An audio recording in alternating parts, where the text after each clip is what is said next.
Hello friends, आज के video में हम मोस्ट इम्पॉर्टेंट क्वेश्चन जो देख रहे हैं राउस लॉ के बेस पे हम देख रहे हैं type of solution, ideal solution and non ideal solution.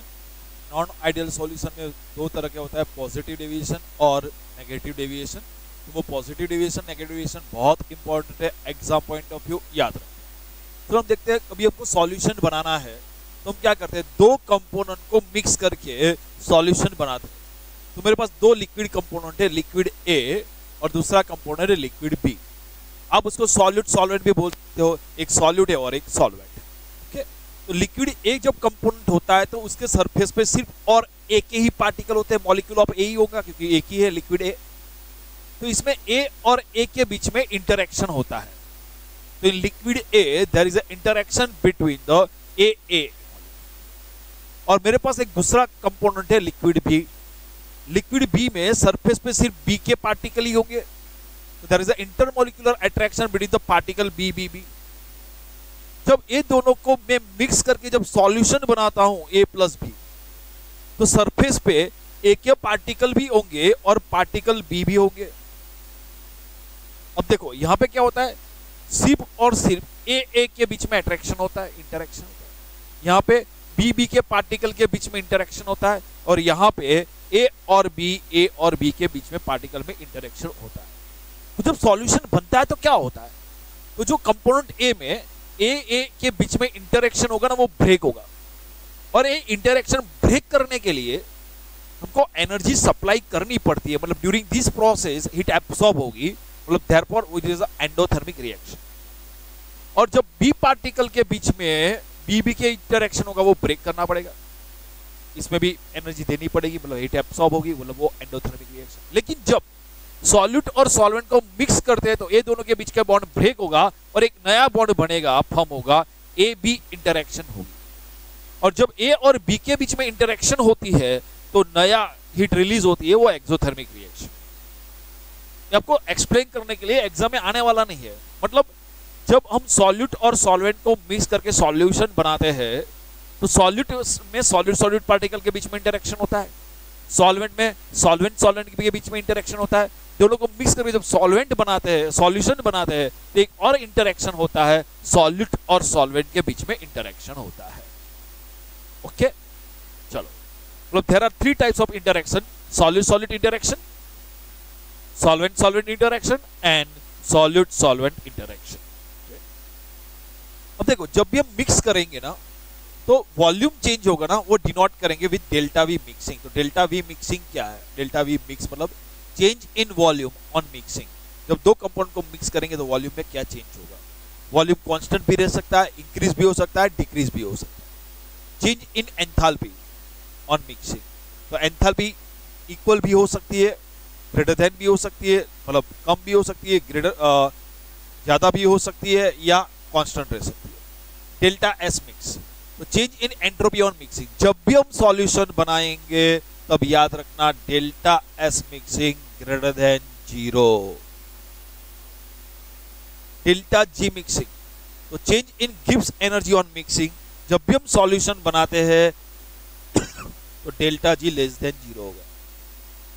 आप इस तरह याद रख सकते हो कि जब स्पॉन्टेनियस रिएक्शन होती है तो स्पॉन्टेनियस रिएक्शन में डेल्टा एस टोटल क्या होना चाहिए, ग्रेटर देन 0, और डेल्टा जी क्या होना चाहिए, लेस देन 0। ये दोनों टॉपिक आपके टेक्स्ट बुक में नहीं है, लेकिन गुजकेट में या कंपटीशन एग्जाम में आपको पूछ सकते हैं क्वेश्चन, तो याद है। तो यहां से जो पढ़ा है ना, वो आपको समझने के लिए कि कौन कौन से इंटरेक्शन हो सकते हैं। ये मतलब सॉल्वेंट और सॉल्वेंट के बीच में इंटरेक्शन हो सकता है और चेंज हो सकता है, एंथैल्पी चेंज हो सकती है, वॉल्यूम चेंज हो सकता है, एंट्रोपी और डेल्टा जी चेंज होगा, वो ऑलवेज ग्रेटर देन 0 होगा। अब देखते हैं, तो अभी जो था ना, इनमें से कुछ बोर्ड में नहीं है, क्वेश्चन नहीं बनता है, क्वेश्चन अब बनता है। तो देखो, on the basis of the interaction after mixing, जब दो कंपोनेंट को मिक्स करेंगे तब इंटरेक्शन कैसा होगा। तो on the basis of the interaction after mixing and value of delta H mixing and delta V mixing, solutions are classified into 2 categories. तो आपको डायरेक्ट टेक्स्ट बुक में लिखा हुआ है, solutions are classified into 2 categories. First one is the ideal solution and second one is the non-ideal solution. तो अभी तक जो पढ़ा है ना वो आपको बस देख लेना है, अब यहां से आपको लर्न करना है। Solutions are classified into two categories, ideal solution and non ideal solution. Ideal solution, ideal solution को किसको बोलेंगे? जो सॉल्यूशन एनी कॉन्सेंट्रेशन पे, मतलब कॉन्सेंट्रेशन भी कोई भी रेंज हो, राउट्स लो को ओबे करेगा, राउट्स लो को फॉलो करेगा, वैसे सॉल्यूशन को हम बोलते हैं आइडियल सॉल्यूशन। तो आइडियल सॉल्यूशन किसको बोलेंगे? The solution which obey Raoult's law, the solution which obey Raoult's law over the entire range of concentration are known as ideal solution. तो याद, तो जो सॉल्यूशन हर एक कॉन्सेंट्रेशन पे राउट्स लो को फॉलो करता है, वैसे सॉल्यूशन को बोलेंगे आइडियल सॉल्यूशन। और नहीं फॉलो करता, solution which does not obey Raoult's law over the entire range of concentration, it is called non ideal solution. तो पहली बात में समझ में आ गई, ideal solution and non ideal solution. Ideal solution किसको बोलेंगे? The solution which obey routes law over the entire range of concentration is known as ideal solution। यदि राउट लो को फॉलो नहीं करेगा, ओबे नहीं करेगा, तो हम उसको बोलेंगे नॉन आइडियल सॉल्यूशन। अब देखते हैं कैरेक्टरिस्टिक्स। तो आइडियल सॉल्यूशन, अब राउट तो पढ़ चुके हैं ना आपको, हाँ, न्यूमेरिकल्स भी हो गए। तो जब आइडियल सॉल्यूशन बनता है ना, तो उसकी कैरेक्टरिस्टिक्स देखो, delta H mixing is equal to 0। Delta H mixing is equal to 0, उसका मीनिंग क्या होगा? तो delta H mixing is equal to 0 मतलब हम जब दो कंपोनेंट को मिक्स करेंगे और सॉल्यूशन बनाएंगे, तो during this process heat absorb भी नहीं होगी और हीट इवॉल्व भी नहीं होगी। तो नो हीट इज एब्सॉर्ब और evolve when the component are mix. तो जब कंपोनेंट को मिक्स करेंगे तो हीट इवॉल्व भी नहीं होगी, हीट एब्सॉर्ब भी नहीं होगी, मतलब कि delta H mix is equal to 0। और जब नॉन आइडियल सॉल्यूशन होगा तो delta H mix not equal to 0। दूसरा point, for ideal solution delta V mix is equal to 0। Delta V mix is equal to 0 मतलब क्या समझ लेना है आपको?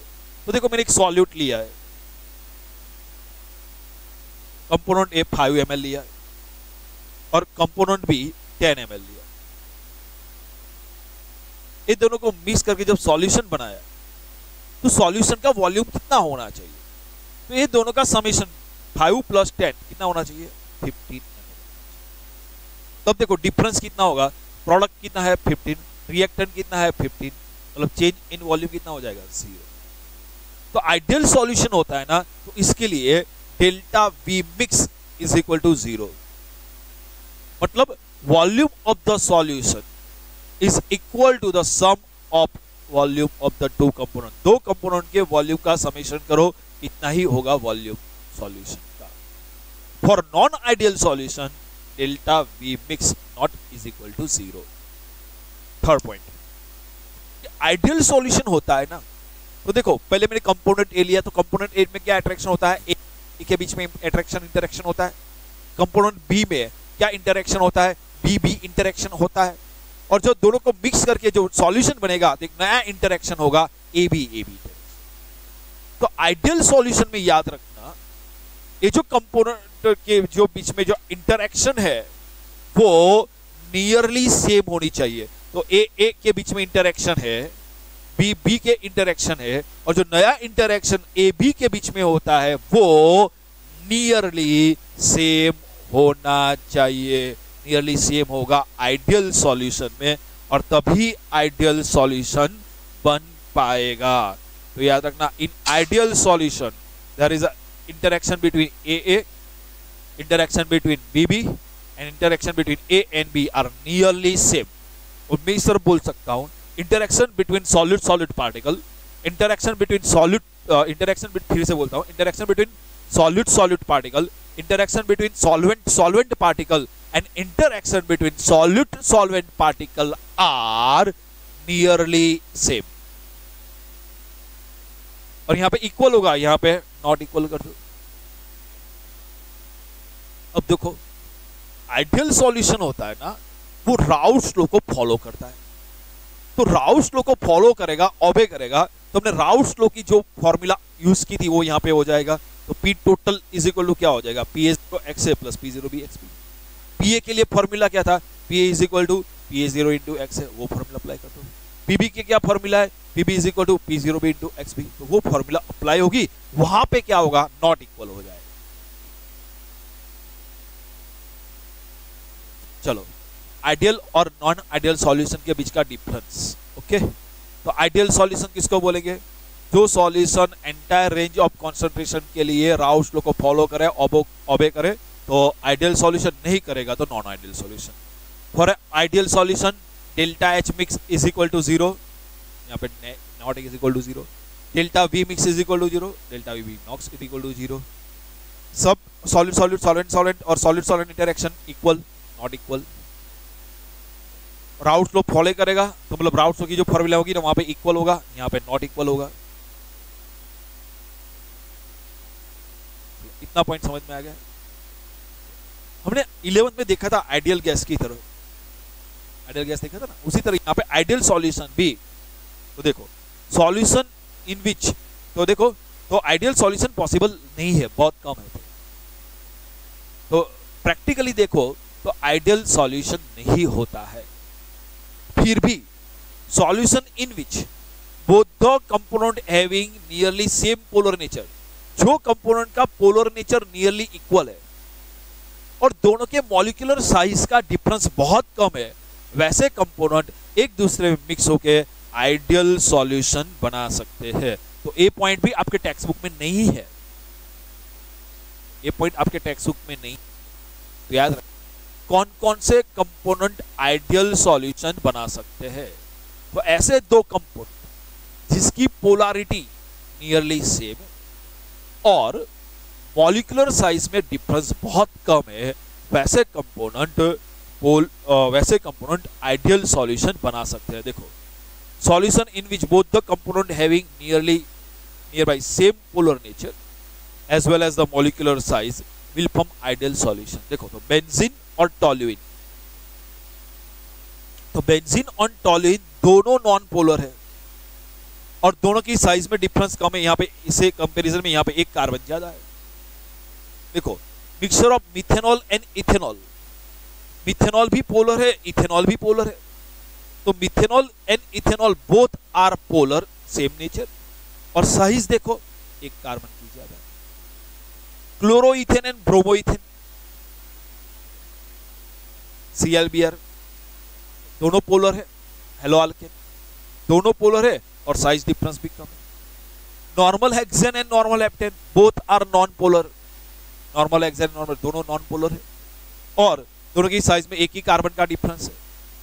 देखो डाइब्रोमोइथेन और डाइक्लोरोइथेन वो दोनों पोलर है और दोनों में सिर्फ एक का दो डिफरेंस है, साइज का डिफरेंस भी बहुत कम है। तो देखो मैं ऐसा बताना चाहता हूँ जो सेम फैमिली का हो, मतलब हम जो टॉपिक पढ़ते हैं ना ऑर्गेनिक में, एक ही चैप्टर में आ जाए ना वैसा, और कार्बन के डिफरेंस कम होना चाहिए। देखो बेंजीन और टॉलिन दोनों हाइड्रोकार्बन फैमिली है और कार्बन का डिफरेंस एक ही है, उसके कंपैरिजन में एक यहाँ पे ज्यादा है। मिथेनॉल और इथेनॉल दोनों अल्कोहल फैमिली के और दोनों में एक ही कार्बन का डिफरेंस है। Chloroethane and bromoethane both are halo alkane, chloro alkane and bromo alkane दोनों हेलो अल्केन है, एक ही फैमिली के। Normal hexane and normal heptane दोनों अल्केन है, एक ही फैमिली के। डाइब्रोमोमिथेन, डाइब्रोमोइथेन, डाइक्लोरोइथेन दोनों पॉलीहेलोजन कंपाउंड, हेलो अल्केन के फैमिली के। तो एक ही फैमिली के हो तो पोलैरिटी तो सेम हो जाएगी और होमोलोगस सीरीज में नियरली होना चाहिए, एक कार्बन का डिफरेंस हो जाएगा तो चलेगा, तो वो आइडियल सॉल्यूशन बना सकते हैं। तो पहले दिमाग में ए डाल दो, आइडियल सॉल्यूशन और 9 और नॉन आइडियल सॉल्यूशन। तो यदि आपको यहाँ पे वीडियो पॉज कर लो, ideal solution non ideal solution अच्छी तरह समझ लो, उसके बाद आगे बढ़ना प्ले करो। ओके, तो हम अब आगे देखते हैं non ideal solution. Non ideal solution में दो तरह के दो पॉइंट है, एक पॉजिटिव डेविएशन होगा और दूसरा है नेगेटिव डेविएशन होगा। अब देखो नॉन आइडियल सॉल्यूशन में क्या बोलते हैं, नॉन आइडियल सॉल्यूशन में क्या बोलते हैं कि नॉन आइडियल सॉल्यूशन जो होता है वो नॉन आइडियल सॉल्यूशन में राउल्स लॉ फॉलो नहीं करेगा। मतलब उसका जो वेपर प्रेशर है, उसका वेपर प्रेशर वो राउल्स लॉ के वेपर प्रेशर से, राउल्स लॉ के यहां पे हम कैलकुलेट करो ना, तो जो वेपर प्रेशर मिलता है ना वो राउल्स लॉ का वेपर प्रेशर उससे इक्वल नहीं होगा। इक्वल नहीं होगा तो दो पॉसिबिलिटी होगी, ज्यादा होगा या कम होगा। यदि vapour pressure of the solution is higher than Raoult's law, जो न्यूमेरिकल्स करते हैं ना, उससे ज्यादा होगा तो हम बोलेंगे पॉजिटिव डेविएशन होगा, और उससे कम होगा तो हम बोलेंगे नेगेटिव डेविएशन होगा। तो देखो there are two type of ideal non ideal solution, positive deviation और नेगेटिव डेविएशन। तो देखो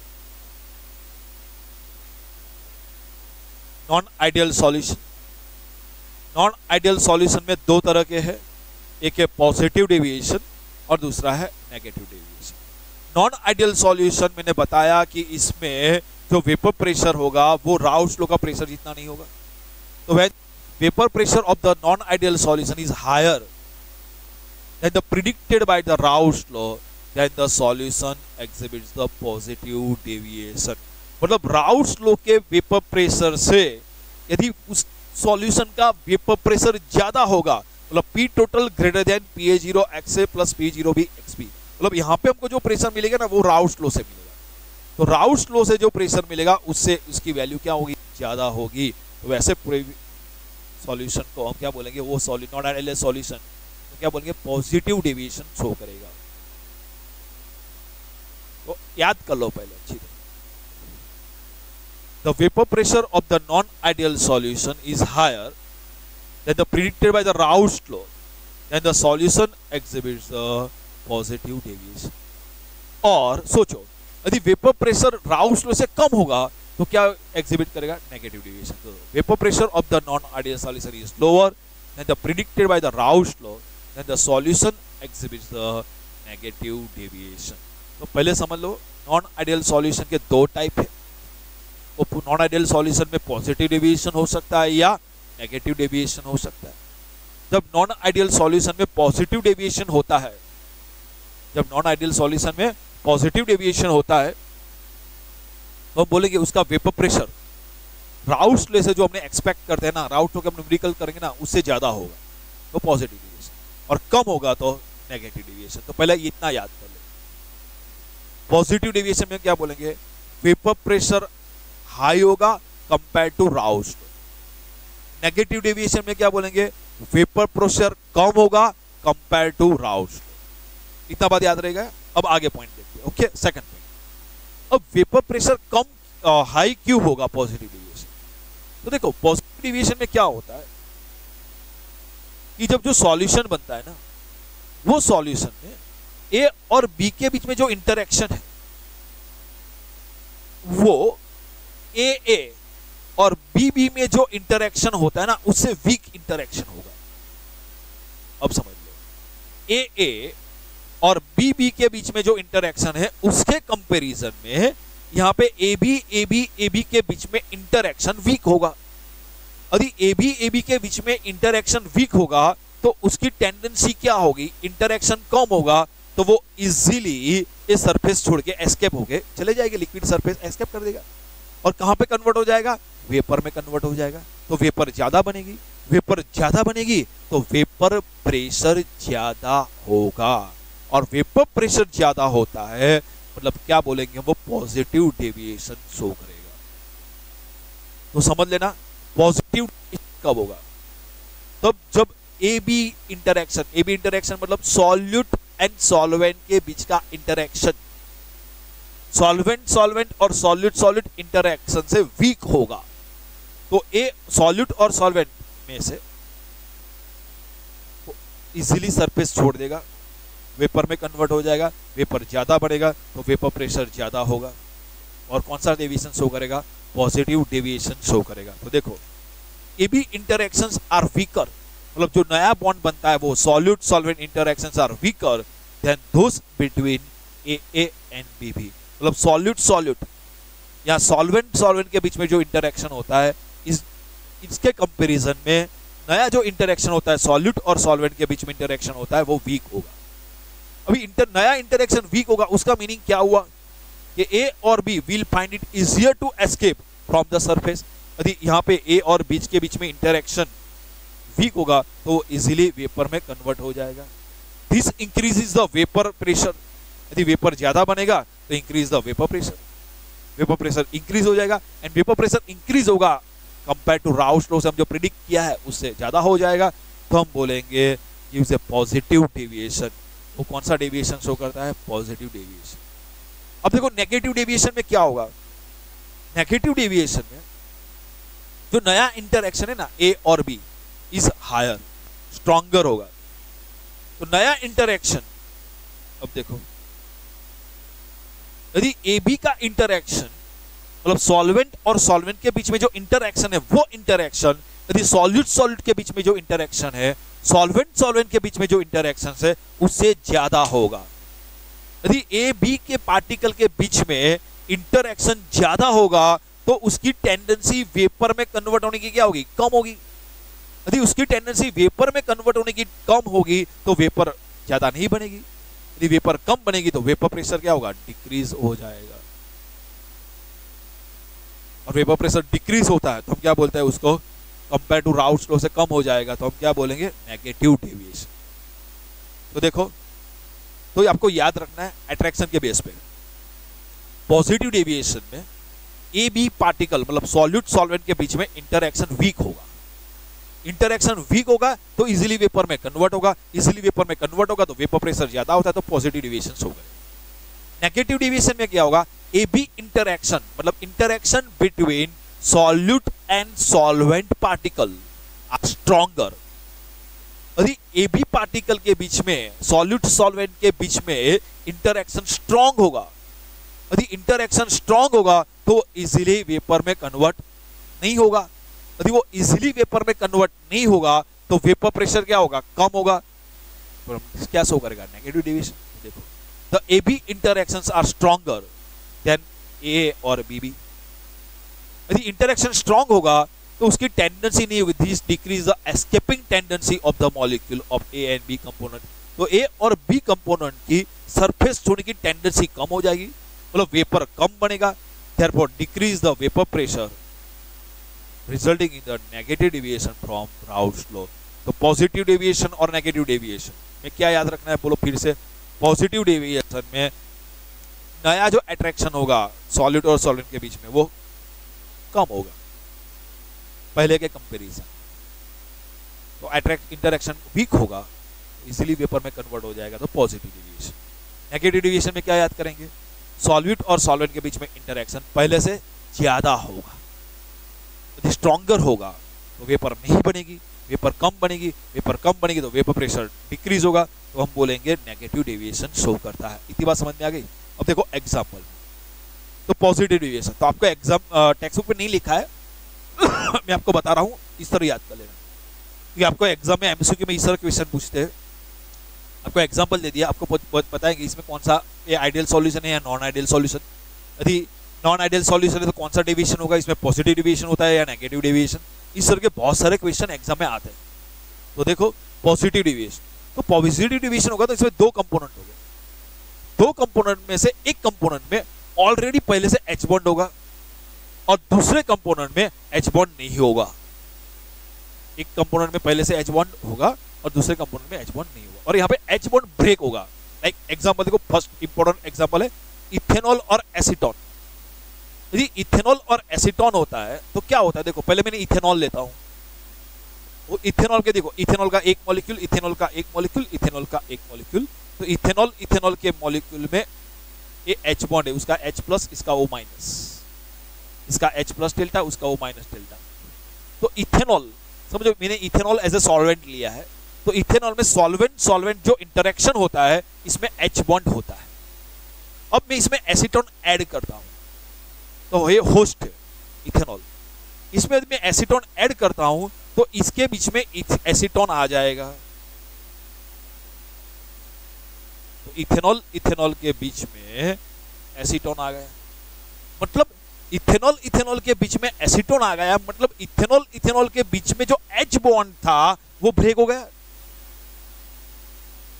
तो जो पुराना बॉन्ड था एसीटोन एसीटोन इथेनॉल इथेनॉल के बीच में, वो बॉन्ड ब्रेक हो गया और नया बॉन्ड बना इथेनॉल और एसीटोन के बीच में, वो वीक होगा कंपेयर टू इथेनॉल इथेनॉल के बीच में जो बॉन्ड है उसके कंपेयर में इथेनॉल और एसीटोन के बीच में बॉन्ड है वो वीक है हुआ।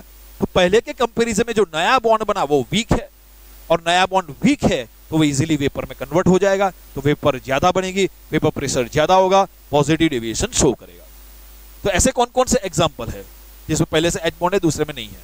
तो देखो H2O और बेंजीन का मिक्सचर, तो H2O में H बॉन्ड है, बेंजीन में नहीं है। Mixture of H2O and toluene, H2O में H बॉन्ड है, टोल्यूइन में H बॉन्ड नहीं है। इथेनॉल प्लस बेंजीन, इथेनॉल में H बॉन्ड है, बेंजीन में H बॉन्ड नहीं है। इथेनॉल प्लस टोल्यूइन, इथेनॉल में H बॉन्ड है, टोल्यूइन में H बॉन्ड नहीं है। तो ऐसे जो कंपाउंड है वो क्या शो करेंगे? पॉजिटिव डेविएशन शो करेंगे। एक और एग्जांपल है एक्सेप्शनल केस है, कार्बन डाइसल्फाइड और एसीटोन। तो देखो acetone acetone acetone dipolar polar है, ये ऑक्सीजन की electronegativity minus delta A plus delta, इसमें minus delta A plus delta. Okay, तो एसीटोन एसीटोन के बीच में डाइपोल डाइपोल इंटरेक्शन होता है। तो एसीटोन एसीटोन के मॉलिक्यूल के बीच में डाइपोल डाइपोल इंटरेक्शन होता है। जब इसमें मैंने as a solute carbon disulphide add कर देता हूं तो जो डाइपोल डाइपोल इंटरेक्शन होगा वो ब्रेक हो जाएगा। पुराना इंटरेक्शन क्या था? एसीटोन एसीटोन के बीच में डाइपोल डाइपोल इंटरेक्शन, वो ब्रेक हो गया, बीच में क्या गया? Carbon disulphide. तो अब नया इंटरेक्शन कौन से बीच में है? एसीटोन और कार्बन डाइसल्फाइड। और एसीटोन और कार्बन डाइसल्फाइड के बीच में जो इंटरेक्शन है वो पहले से जो इंटरेक्शन था उसके कंपेयर में वीक होगा। यदि उसके कंपेयर में वीक इंटरेक्शन होगा तो इजीली वेपर में कन्वर्ट हो जाएगा, इजीली वेपर में कन्वर्ट हो जाएगा तो वेपर प्रेशर इंक्रीज होगा, सो पॉजिटिव डेविएशन। बोलो समझ में आ गया? पॉजिटिव डेविएशन मतलब पहले के कंपेयर में नया बॉन्ड जो बनता है वो वीक होगा तो इजीली वेपर में कन्वर्ट होगा, इजीली वेपर में कन्वर्ट होगा तो वेपर प्रेशर इंक्रीज होगा। तो नॉर्मली एग्जांपल कौन कौन से? Ethanol plus acetone, acetone plus carbon disulphide, एक में H बॉन्ड है एक में नहीं है, वो याद रखना। अब नेगेटिव डेविएशन, नेगेटिव डेविएशन में क्या होता है? H बॉन्ड बनता है जब दो कंपोनेंट को मिक्स करते हैं तो H बॉन्ड बनता है। तो देखो एक पहले एग्जांपल देखते हैं, क्लोरोफॉर्म और एसीटोन। देखो क्लोरो एसीटोन ये है C double bond O CH3, इसमें पोलर है, ऑक्सीजन माइनस कार्बन प्लस। इसमें देखो क्लोरोफॉर्म में है तो देखो ये एसीटोन है और क्लोरोफॉर्म है। जब एसीटोन और क्लोरोफॉर्म को मिक्स करते हैं तो एसीटोन और क्लोरोफॉर्म के बीच में H बॉन्ड बनता है। देखो H बॉन्ड फॉर्म, नया बॉन्ड बनेगा। और यहाँ पे जो नया बॉन्ड बनता है ना, वो बॉन्ड एसीटोन एसीटोन के बीच में जो बॉन्ड था या क्लोरोफॉर्म क्लोरोफॉर्म के बीच में जो इंटरेक्शन था उसके कंपैरिजन में ये इंटरेक्शन स्ट्रांग है। जब H बॉन्ड बनता है ना तो नॉर्मल जो इंटरेक्शन होता है ना उससे, जो देखो जितने इंटरमोलिकुलर अट्रैक्शन है ना इसमें से H बॉन्ड स्ट्रांग है, इतना याद रखो। All interaction intermolecular attractions are weak compare to the covalent ionic bond, वो सब। लेकिन H इंटरमोलिकुलर फोर्स की हम कंपैरिजन करें, डिस्पर्सन फोर्स मतलब London force, dipole dipole interaction, ionic dipole interaction, सब में H बॉन्ड स्ट्रांग है। मतलब पहले एसीटोन एसीटोन के बीच में डाइपोल डाइपोल इंटरेक्शन हुआ करता था, क्लोरोफॉर्म क्लोरोफॉर्म के बीच में इंटरेक्शन हुआ करता था, उसके कंपैरिजन में क्लोरोफॉर्म और एसीटोन के बीच में जो बॉन्ड बना है वो H बॉन्ड है, वो स्ट्रांग है। और पहले के कंपैरिजन में स्ट्रांग बॉन्ड बनेगा तो उसकी टेंडेंसी वेपर में कन्वर्ट होने की नहीं होगी, और वेपर में कन्वर्ट नहीं होगा या कम होगा तो वेपर कम बनेगा तो वेपर प्रेशर डिक्रीज होगा, उसको हम क्या बोलते हैं? Negative deviation. अब देखो दूसरा एक फिनॉल और एनिलीन। फिनॉल और एनिलीन को जब मिक्स करते हैं तो फिनॉल में H प्लस डेल्टा मतलब, और नाइट्रोजन के पास क्या होता है? लॉन पेयर नाइट्रोजन, ये दोनों के बीच में H बॉन्ड बनता है। तो फिनॉल और एनिलीन के बीच में जो H बॉन्ड बनता है ना, वो H बॉन्ड फिनॉल के मॉलिक्यूल में जो इंटरमोलिकुलर अट्रैक्शन होता है, एनिलीन एनिलीन के बीच में इंटरमोलिकुलर अट्रैक्शन होता है, उसके कंपैरिजन में यहाँ पे जो H बॉन्ड बनता है वो H बॉन्ड स्ट्रांग है। और यदि जो H बॉन्ड बनता है वो स्ट्रांग है तो वेपर में कन्वर्ट नहीं होगा इजीली, तो वेपर प्रेशर डिक्रीज होगा, नेगेटिव डेविएशन शो करेगा। तो याद रखने के लिए याद रखना, यही प्लेस ऑफ क्लोरोफॉर्म आपको कुछ भी हो जाए, CH क्लोरोफॉर्म ब्रोमोफॉर्म CHX3, और यहाँ पे इन प्लेस ऑफ एसीटोन कोई भी ऑक्सीजन और नाइट्रोजन कंटेनिंग कंपाउंड हो सकता है। तो इस तरह याद कर लो, यदि टेक्स्ट बुक में दिया है वही दिया है तो आपको कुछ प्रॉब्लम नहीं होगा, जो टेक्स्ट बुक में नहीं दिया है वो दिया होगा तो याद रखना ऑक्सीजन और नाइट्रोजन कंटेनिंग कंपाउंड। देख लो स्ट्रॉन्ग एसिड प्लस H2O, तो देखो HCl plus H2O, H2SO4 plus H2O, HNO3 plus H2O, HClO4 perchloric acid plus H2O। तो स्ट्रॉन्ग एसिड और H2O का जो मिक्सचर होता है उसमें भी H बॉन्ड बनता है, वो भी कौन सा शो करेगा, नेगेटिव डेविएशन शो करेगा। तो याद रखना, तो पॉजिटिव डेविएशन में क्या होता है, जो नया बॉन्ड बनता है ना वो वीक बनता है, और नेगेटिव डेविएशन होता है इसमें कब होगा, जब नया बॉन्ड जो बनेगा वो क्या होगा, स्ट्रांग होगा। अब देखते हैं पॉजिटिव डेविएशन और नेगेटिव डेविएशन का ग्राफ प्लॉट करना है। तो जो हमने आइडियल सॉल्यूशन में जो ग्राफ प्लॉट किया था ना वही ग्राफ प्लॉट करना है, देख लो।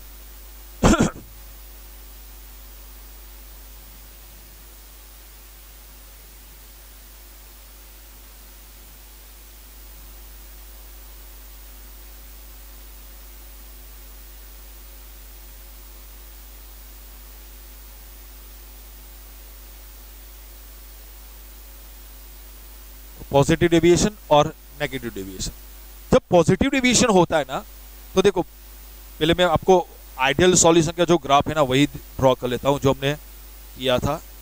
ओके, टेक्स्ट बुक में डिफरेंट ग्राफ है लेकिन मैं तो वही रखता हूं जो मैंने राउट्स लॉ में किया था, वही ग्राफ रखता हूं, याद रख, कुछ चेंज नहीं करता हूं।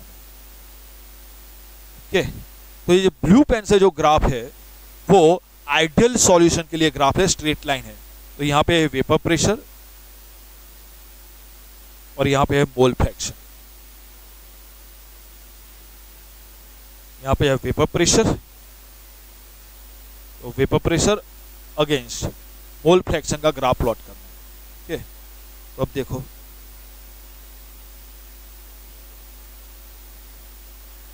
पॉजिटिव डेविएशन, तो पहले आइडियल सॉल्यूशन के जो ग्राफ मैंने ग्राफ चेंज किया है टेक्स्ट बुक से, टेक्स्ट बुक में जो ग्राफ है वो ग्राफ मैंने नहीं लिया, मैंने वही लिया है ग्राफ जो हमने राउट्स लॉ में किया था।